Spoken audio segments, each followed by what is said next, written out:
Владимир Лазаревич, дел од така наречената Амстердамска тројка, која се залага за реформи во ВМРО ДПМН, вчера испрати писмо до повеќе адреси во Израел.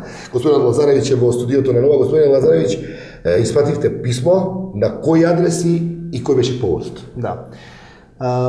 Па директен повод беше бомбата бомба број 15, која што објави лидерот на опозицијата, со која што директно, практично се обвинуваше владата на Република Македонија и високи структури на владата, предводени од Сашо Мјалков, како шеф на тајната полиција, дека разговараат со лица, како што тврди господинот Заев, од Израел, и повторно како што он тврди, тоа се лица кои што се поврзани со некоја фирма во Израел, која што дава мито на представници на владата на Република Македонија. И тоа е практично еден сериозен повод за реакција. Зошто вие се најдовте повикани да упатите на повеќе адреси? Сега ќе ви кажам, видите, во нормална ситуација, кога ќе се објави ваква информација, во нормална држава, првото што треба да го направи министерот за надворешни работи е да побара веднаш информација од владата на Израел, дали ова точно.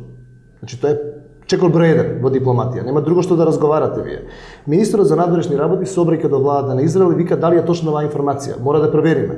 Меѓутоа ние немаме влада и во таа ситуација некој друг мора да ја превземе таа обврска. Сега ќе дојдам на главната поента. Јас имам блиски односи со Израел. Повеќе години. По која линија? Јас сум студирал и сум се школувал во Израел. Сега директно јас пишувам писмо до амбасадорот на Израел во Република Македонија, до нашиот амбасадор во Израел, и ги копирам професорите кои што се инволвирани и ги копирам исто така новинарите. Што ви е поентата сега? Поентата е дека вие мора да побарате како држава да ни објаснат дали ова точно или не е точно, затоа што кај нас ситуацијата, нашата влада практично, нели Сашо Мјалков покренува кривична постапка дека е ова клевета. Ние сакаме да провериме дали така ќе биде состојбата со Израел. Значи, можеби израелците ќе речат дека во право е Сашо Мјалков. Денеска министерот за надворешни работи на Република Македонија требаше да го направи ова што го правам денеска јас. Нели, пишуваш писмо и викаш, односно нота, барате да дајете информација, да добиете информација дали е точно ова. Меѓутоа, ние не можеме да го добиеме тоа од нашата влада. И тоа е главниот проблем денеска. Зошто ние практично бараме за реформи, зашто бараме политичка одговорност? Пошто луѓето не се спремни да понесат одговорност. И тоа е еден голем проблем. Не може да не реагираат на ова. Тоа нема шанси да се случи. Они мора да ги проверат фактите и да кажат точно е ова што го тврди господинот Сашо Мјалков или не е точно ова што го тврди господинот Сашо Мјалков. Тоа е едниот дел, меѓутоа нив повише ги интересира тоа што се случува во нивната држава. Они ќе проверат која е таа компанија. Дали со кого е поврзана таа фирма?